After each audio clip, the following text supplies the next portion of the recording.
Yuunivarsiitiin naannoo Oromiyaa Biiroo Barnoota Oromiyaa waliin ta'uun bara 2018 irraa eegalee ogummaa barsiisummaa digirii jalqabaatiin barattoota ulaagaa ministeerri barnootaa baasee guutan simatee idileen kaampaasii muummichaa baatuu fi kaampaasii satalaayitii 6 kolleejjii barsiisotaa Asallaa, Jimmaa, Roobee, Fiichee, Naqamtee, Mattuu fi Baatuutti ni simata.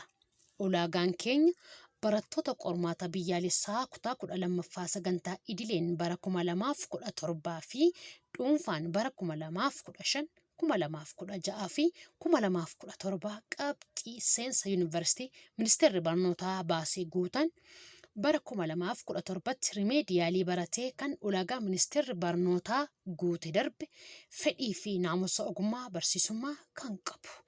Tajaajilli nuti laannu tajaajila dormii yookaan siree, tajaajila nyaataa. Gosa barnootaa nuti kenninu baayoloojii, ji'oogiraafii, seenaa, herrega, ingiliffa, ikoonomiksii, fiiziksii, keemistirii, afaan oromoo, afaan amaaraa, IT fi ingiliffa. Bakki galmee kolleejjii barnoota barsiisota Oromiyaa 13 hunda godinaalee kolleejjiin barsiisotaa keessatti hin argamne waajjira barnoota godinaa akkasumas yuunivarsiitii naannoo Oromiyaatti gaggeeffama. Guyyaan galmee guyyaa fi sa'aatii hojii mootummaatti guyyaa beeksisni kun himamee kaasee hanga fulbaana 25 2018tti. Ragaan galmeef barbaachisu sartifikeetii kutaa 12ffaa fi 8ffaa, tiraanskriptii kutaa 9ffaa hanga kutaa 12ffaa orijinaalaaf koppii hubachiisa.